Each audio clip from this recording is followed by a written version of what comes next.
ಇರಾನ್ನಲ್ಲಿ war. ನಿಮ್ಮ ದುಡ್ಡು ಈಗಾಗಲೇ ಇಂಪ್ಯಾಕ್ಟ್ ಆಗ್ತಾ ಇದೆ.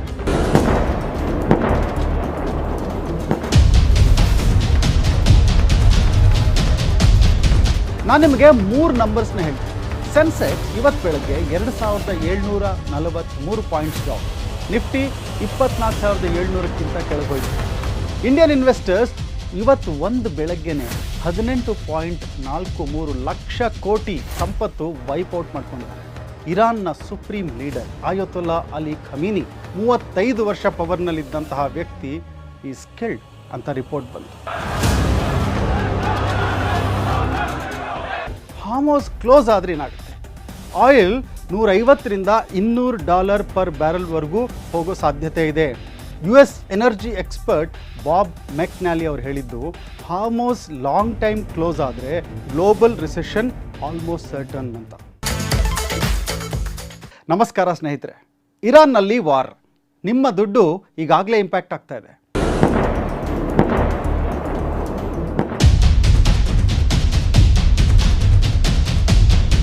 ನಾನು ನಿಮಗೆ 3 ನಂಬರ್ಸ್ನ ಹೇಳ್ತೀನಿ. ಸೆನ್ಸೆಕ್ಸ್ ಇವತ್ತು ಬೆಳಗ್ಗೆ 2743 ಪಾಯಿಂಟ್ಸ್ ಡೌನ್. ನಿಫ್ಟಿ 24,700ಕ್ಕಿಂತ ಕೆಳಗೋಯ್ತು. ಇಂಡಿಯನ್ ಇನ್ವೆಸ್ಟರ್ಸ್ ಇವತ್ತು ಒಂದು ಬೆಳಗ್ಗೆನೆ 18.43 ಲಕ್ಷ ಕೋಟಿ ಸಂಪತ್ತು ವೈಪೌಟ್ ಮಾಡ್ಕೊಂಡಿದ್ದಾರೆ.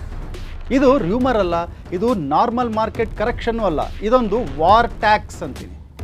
ಮತ್ತು ನಾವು ಎಲ್ಲರೂ ಡೈರೆಕ್ಟಾಗಿ ಅಥವಾ ಇಂಡೈರೆಕ್ಟಾಗಿ ಇದನ್ನು ಪೇ ಮಾಡ್ತಿದ್ದೀವಿ. ನಮಸ್ಕಾರ, ನಾನು ಮೋಹನ್ ಕೃಷ್ಣರಾವ್, ಆರ್ಥಿಕ ತಜ್ಞ. ಇವತ್ತು ನಾವು ಇರಾನ್ ಬಗ್ಗೆ ಕ್ಲಿಯರ್ ಆಗಿ ತಿಳ್ಕೊಳ್ಳೋಣ. ಯಾಕೆ ಈ ಯುದ್ಧ ಶುರುವಾಯಿತು, ಗ್ಲೋಬಲ್ ಎಕಾನಮಿ ಮೇಲೆ ಈ ವಾರ್ನ ಇಂಪ್ಯಾಕ್ಟ್ ಏನು, ಮತ್ತು ಮುಖ್ಯವಾಗಿ ನಿಮ್ಮ ದುಡ್ಡು, ನಿಮ್ಮ ಮನಿ ಈಗೇನಾಗಬಹುದು. ಮಿಸ್ ಮಾಡದೆ ವಿಡಿಯೋನ ಪೂರ್ತಿ ನೋಡಿ. ಸ್ಟಾರ್ಟ್ ಮಾಡೋಣ. ಫೆಬ್ರವರಿ 28, 2026 ಬೆಳಗ್ಗೆ US ಮತ್ತು ಇಸ್ರೇಲ್ ಸೇರಿ ಇರಾನ್ ಮೇಲೆ ಅಟ್ಯಾಕ್ ಮಾಡಿದ್ರು. ಆಪರೇಷನ್ಗೆ 2 ಹೆಸರು. ಇಸ್ರೇಲ್ ಇದನ್ನು ರೋರಿಂಗ್ ಲಯನ್ ಅಂತ ಹೇಳ್ತು, US ಇದನ್ನು ಆಪರೇಷನ್ ಎಪಿಕ್ ಫ್ಯೂರಿ ಅಂತ ಕರೀತು. ಟಾರ್ಗೆಟ್ಸ್ ಏನು? Nuclear sites, missile storage, military command centres, defence ministry ಮತ್ತು ಲೀಡರ್ಶಿಪ್. ಕೆಲವೇ ಗಂಟೆಗಳಲ್ಲಿ ಇರಾನ್ನ ಸುಪ್ರೀಂ ಲೀಡರ್ ಆಯತೊಲ್ಲಾ ಅಲಿ ಖಮೀನಿ 35 ವರ್ಷ ಪವರ್ನಲ್ಲಿದ್ದಂತಹ ವ್ಯಕ್ತಿ ಈಸ್ ಕಿಲ್ಡ್ ಅಂತ ರಿಪೋರ್ಟ್ ಬಂತು.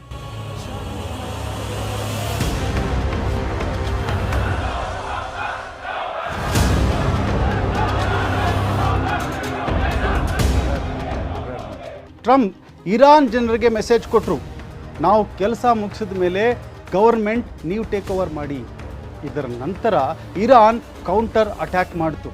ಮಿಸೈಲ್ಸ್ ಮತ್ತು ಡ್ರೋನ್ಸ್ ಇಸ್ರೇಲ್ ಮಾತ್ರ ಅಲ್ಲ, ಗಲ್ಫ್ ಕಂಟ್ರೀಸ್ನಲ್ಲಿರುವಂತಹ US ಮಿಲಿಟರಿ ಬೇಸ್ಗಳ ಮೇಲೆ. Bahrain, Qatar, Kuwait, Saudi Arabia, UAE, ದುಬೈನ ಜಬೆಲ್ ಆಲಿ ಪೋರ್ಟ್ ಕೂಡ ಟಾರ್ಗೆಟ್ ಆಯಿತು. ಇವತ್ತು ಬೆಳಗ್ಗೆ global markets reaction ಕೊಟ್ಟವು.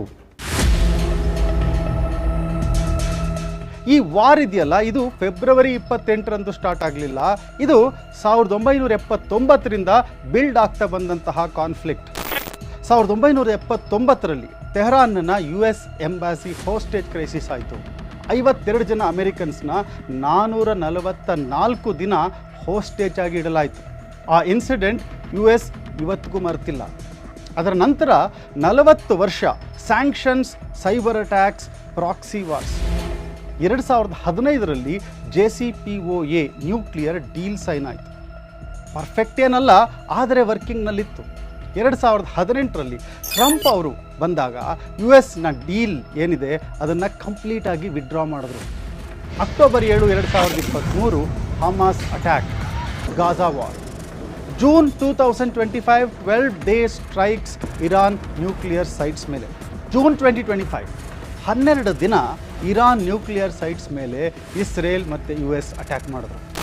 Trump victory declare ಮಾಡಿದ್ರು, ಬಟ್ ಪ್ರಾಬ್ಲಮ್ ಪೂರ್ತಿಯಾಗಿ ಸಾಲ್ವ್ ಆಗಲಿಲ್ಲ. ಫೆಬ್ರವರಿ 27, 2026 IAEA ರಿಪೋರ್ಟ್ ಬಂತು, ಇರಾನ್ ಸೀಕ್ರೆಟ್ ಆಗಿ ಹೈ ಗ್ರೇಡ್ ಯುರೇನಿಯಂ ಸ್ಟೋರ್ ಮಾಡ್ತಿದೆ ಅಂತ. ಟಾಕ್ಸ್ ಇನ್ನೂ ನಡೀತಿತ್ತು, ಆದರೂ ಬಾಂಬಿಂಗ್ ಶುರು ಆಯಿತು. ಇರಾನ್ ಮತ್ತು ಒಮಾನ್ ನಡುವೆ ಒಂದು ಸಣ್ಣ ನ್ಯಾರೋ ಸೀ ರೋಟ್ ಇದೆ, ಕೇವಲ 33 ಕಿಲೋಮೀಟರ್ ವಿಡ್ತಿರುವಂಥದ್ದು. ಇದನ್ನು ಹಾರ್ಮೋಸ್ ಸ್ಟ್ರೈಟ್ ಅಂತ ಕರೀತಾರೆ. ಇದರ ಮೂಲಕ ಡೈಲಿ ವರ್ಲ್ಡ್ ಆಯಿಲ್ ಸಪ್ಲೈನ 20% ಪಾಸ್ ಆಗುತ್ತೆ. 2 ಕೋಟಿ ಬ್ಯಾರಲ್ಸ್ ಪ್ರತಿದಿನಕ್ಕೆ. ಆಲ್ಟರ್ನೇಟಿವ್ ರೂಟೇ ಇಲ್ಲ.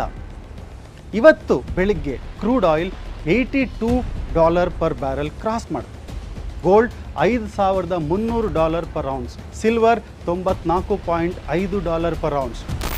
ನಮ್ಮ stock market Dalal street heavy fall.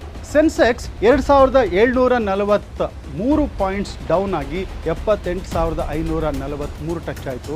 Nifty 533 points down ಆಗಿ 24,645ವರೆಗೂ ಬಂತು.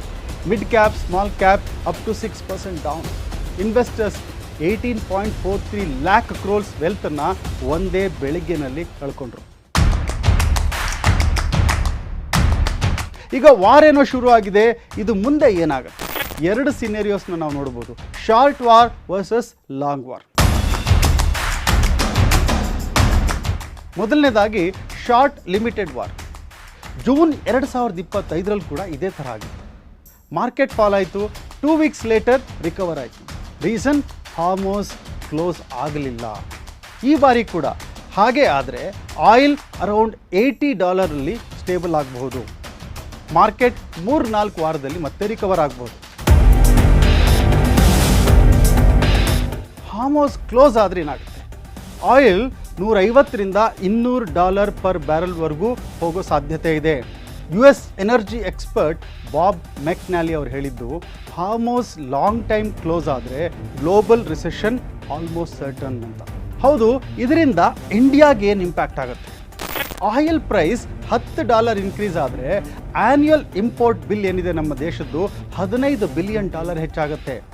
$30ರಿಂದ $40 ಇನ್ಕ್ರೀಸ್ ಆದರೆ ಇನ್ಫ್ಲೇಷನ್ ಜಾಸ್ತಿ ಆಗುತ್ತೆ, ಇಂಟ್ರೆಸ್ಟ್ ರೇಟ್ ಜಾಸ್ತಿ ಆಗುತ್ತೆ, ಎಕನಾಮಿಕ್ ಗ್ರೋತ್ ಸ್ಲೋ ಆಗುತ್ತೆ. ಇದೊಂಥರ ಡಬಲ್ ಹಿಟ್ ಇದ್ದಂಗೆ. ಇಂಡಿಯಾ ಬರೀ ಸ್ಪೆಕ್ಟೇಟರ್ ಅಲ್ಲ. ಇಂಡಿಯಾಗೆ ಇದರಿಂದ ಹೆಚ್ಚು ಎಫೆಕ್ಟ್ ಆಗೋ ಸಾಧ್ಯತೆಗಳಿದೆ. ಯಾಕೆ ಅಂತ ನಾನು ಹೇಳ್ತಾ ಹೋಗ್ತೀನಿ.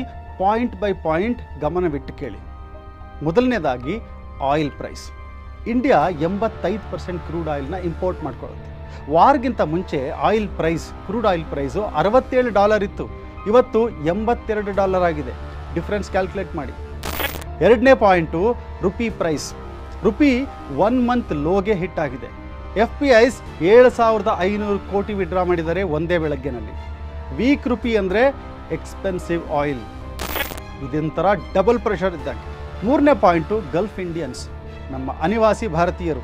80ರಿಂದ 90 ಲಕ್ಷ ಭಾರತೀಯರು ಗಲ್ಫ್ ಕಂಟ್ರೀಸ್ನಲ್ಲಿ ವರ್ಕ್ ಮಾಡ್ತಾ ಇದ್ದಾರೆ.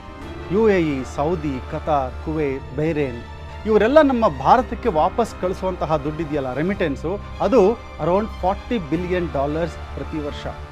ಇಂಡಿಯನ್ ಫಾರಿನ್ ಎಕ್ಸ್ಚೇಂಜ್ ರಿಸರ್ವ್ಗೆ ಒಂದು ಸ್ಟ್ರಾಂಗ್ ಸಪೋರ್ಟ್. ಈ ವಾರ್ ಎಸ್ಕಲೇಟ್ ಆದರೆ ಇದು ರಿಸ್ಕ್ ಆಗುತ್ತೆ.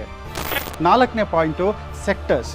ನಿಫ್ಟಿ ಆಟೋ 3%ಗಿಂತ ಜಾಸ್ತಿ ಬಿದ್ದಿದೆ. FMCG ರಿಯಾಲಿಟಿ ಹಿಟ್ ಆಗಿದೆ. ಪಾಸಿಟಿವ್ ಸೈಡ್ ಏನಪ್ಪ ಅಂದರೆ ಡಿಫೆನ್ಸ್ ಸ್ಟಾಕ್ ಶೈನ್ ಆಗ್ತಾ ಇದೆ. BEL is the only Sensex gainer. HAL, BDL strong ಆಗಿದೆ. ಪ್ರತಿಯೊಂದನ್ನು ಹೇಳ್ತೀನಿ, ನೀವೇನು ಮಾಡಬೇಕು ಅಂತ ಗಮನವಿಟ್ಟು ಕೇಳಿ. ಮೊದಲನೇದಾಗಿ ಪ್ಯಾನಿಕ್ ಸೆಲ್ ಮಾಡಬೇಡಿ. ಮಾರ್ಕೆಟ್ ಓಪನಿಂಗ್ನಲ್ಲೇ ಸೇಲ್ ಮಾಡಿದವರು ಆಮೇಲೆ ರಿಗ್ರೆಟ್ ಮಾಡ್ತಾರೆ. ಗೋಲ್ಡ್ ಇಂಟರ್ನ್ಯಾಷನಲಿ $5,300 ಪ್ರೈಸ್ ಇದೆ. ಇಂಡಿಯಾದಲ್ಲಿ 10 ಗ್ರಾಮ್ ಗೋಲ್ಡು 1,73,000, 1 ಗ್ರಾಮ್ಗೆ $17,300. ನೀವು ಆಲ್ರೆಡಿ ಗೋಲ್ಡನ್ನು ಬೈ ಮಾಡಿ ಇಟ್ಕೊಂಡಿದ್ರೆ ಹಾಗೆ ಕಂಟಿನ್ಯೂ ಮಾಡಿ. ಆದರೆ ಹೊಸದಾಗಿ ಟಾಪಲ್ಲಿರುವಾಗ ಪ್ರೈಸು ಅದನ್ನು ಫ್ರೆಶ್ ಬೈಯಿಂಗ್ ಮಾಡಬೇಡಿ. Silver high volatility careful investment ಇದು, ಹಾಗಾಗಿ ಸಿಲ್ವರಲ್ಲಿ ಕೇರ್ಫುಲ್ ಆಗಿರಿ. Defence stocks BEL, HAL, BDL positive outlook. IT companies ಈ ಡಾಲರ್ ರೆವಿನ್ಯೂ ಅರ್ನ್ ಮಾಡ್ತಾರೆ, ಹಾಗಾಗಿ ವೀಕ್ ರುಪಿ ಅಂದರೆ IT ಕಂಪ್ನೀಸ್ಗೆ ಬೆನಿಫಿಟ್ ಆಗುತ್ತೆ. ಮತ್ತು ನೀವು ಅವಾಯ್ಡ್ ಮಾಡಬೇಕಾಗಿರೋದು ಇಂಡಿಯನ್ ಆಯಿಲ್, BPCL, HPCL ಇವೆಲ್ಲ ಸಬ್ಸಿಡಿ ಬರ್ಡನ್ ರಿಸ್ಕ್ ಇರುತ್ತೆ. ಇಂಡಿಗೋ ಮತ್ತು ಏವಿಯೇಷನ್ ಸ್ಟಾಕ್ಸ್ ಫ್ಯೂಯಲ್ ಕಾಸ್ಟ್ ಪ್ರೆಷರಲ್ಲಿ ಬರುತ್ತೆ, ಇದನ್ನು ಕೂಡ ನೀವು ಅವಾಯ್ಡ್ ಮಾಡಬೇಕು. ಮೋಸ್ಟ್ ಇಂಪಾರ್ಟೆಂಟ್ಲಿ ಈ ಹಾರ್ಮೋಸ್ ಸ್ಟ್ರೈಟ್ ಅಂತ ಏನು ನಾನು ಹೇಳಿದ್ನಲ್ಲ, ಅದನ್ನು ವಾಚ್ ಮಾಡಿ. ಆ 33 ಕಿಲೋಮೀಟರ್ ಸಿ ರೂಟ್ ಏನಿದೆಯಲ್ಲ ಅದು ಡಿಸೈಡ್ ಮಾಡುತ್ತೆ ಇದು 2 ವಾರದ ಕರೆಕ್ಷನ್ನ ಅಥವಾ 6 months economic storm. 2022 Russia Ukraine war ಸಮಯದಲ್ಲಿ ಕೂಡ ಇದೇ ತರಹದ ಪ್ಯಾಟರ್ನ್ ಇತ್ತು. ಮಾರ್ಕೆಟ್ ಕ್ರಾಶ್ ಆಯಿತು, ಆಯಿಲ್ ಪ್ರೈಸ್ $130 ಆಯಿತು. ಆಮೇಲೆ ಅದೇ ಅಡ್ಜಸ್ಟ್ ಆಯಿತು. ಅವತ್ತಿನಗಿಂತ ಇವತ್ತಿನ ಇರಾನ್ ವಾರ್ ಇನ್ನಷ್ಟು ರಿಸ್ಕಿ, ಯಾಕೆಂದರೆ 20% ಗ್ಲೋಬಲ್ ಆಯಿಲ್ ಸಪ್ಲೈ ಸ್ಟೇಕಲ್ಲಿದೆ. ಬಟ್ ರಿಮೆಂಬರ್, ವಾರ್ಸ್ ಎಂಡ್ ಆಗುತ್ತೆ, ಲೀಡರ್ಸ್ ಕೊನೆಗೂ ಮಾತಾಡ್ಕೊಂಡು ಸಾಲ್ವ್ ಮಾಡ್ಕೊಳ್ತಾರೆ, ಮಾರ್ಕೆಟ್ಸ್ ವಿಲ್ ಇವೆಂಚುವಲಿ ರಿಕವರ್. ಹಾಗಾಗಿ stay inform, stay calm, keep an eye on Hormuz. ನಾನು ಮೋಹನ್ ಕೃಷ್ಣರಾವ್, ಆರ್ಥಿಕ ತಜ್ಞ. ಈ ವಿಡಿಯೋ ಪೂರ್ತಿ ನೋಡಿದ್ದಕ್ಕಾಗಿ ಧನ್ಯವಾದಗಳು.